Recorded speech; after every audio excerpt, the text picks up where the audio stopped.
According to the Sentencing Project, Wisconsin has the highest black incarceration rate in the country, with 1 in 36 black Wisconsinites currently locked up. Ruben Ganoa knows how difficult it is for the formerly incarcerated to get back on their feet.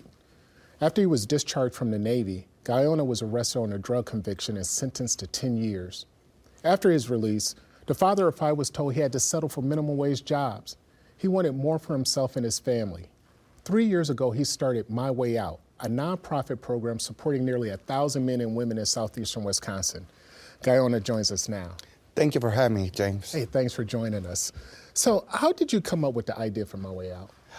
Actually, it happened right after the pandemic. When the pandemic happened in 2021, after we started seeing a lot more people getting released and not having the support services they needed.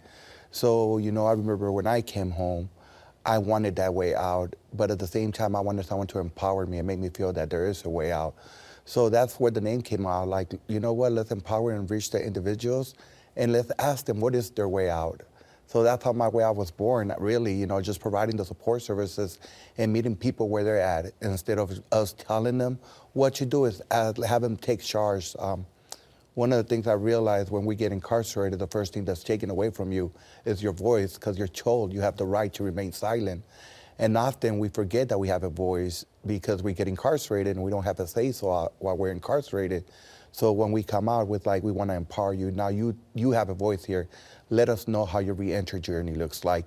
And then we create a personalized re-entry plan. What's the most significant needs for the formerly incarcerated? I would say, it's funny because before the pandemic, it was employment. People were seeking employment, couldn't find employment or sustainable living wage jobs. And as soon as the pandemic happened and afterwards, we started noticing in 2022 that housing has become a real serious need and issue. People are coming out, getting released, and have nowhere to go. People don't have sometimes family members and are getting released to being homeless. So, and often, sometimes if they do have somewhere to go, they might qualify for temporary housing with Department of Corrections, but it's only up to 30 or 60 days. So housing has been one of the most important things right now. And then employment. I think employment and transportation follows right along. I think people are noticing that, if you're able to find a somewhere to lay your head and not have to worry where you're going to sleep, then how do you sustain that and how do you find that employment that's going to pay you, a sustainable living wage so you could afford where to live? And then transportation comes right along with it. Like, how do you get from to appointments, to jobs? Often people still got to go see their probation officer, so they have to be able to leave their job, go to visit the PO, then come back to the job. So all those three, I would say, has been the most effective. What agencies do you work with to find housing and employment? Actually, we partner with everybody. We're part of the Milwaukee Reentry Council. That's about 70 organizations that, we network. I'm real big, and when I started this nonprofit, I came in with, like, my military background of, in order to see true change, we have to work with the mentality of one team, one fight.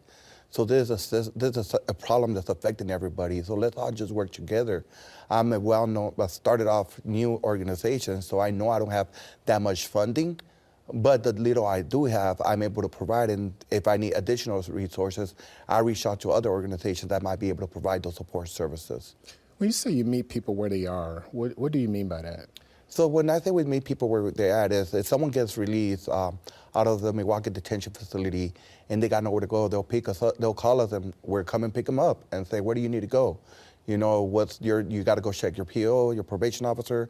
You have to go check into your THS. Let's take you.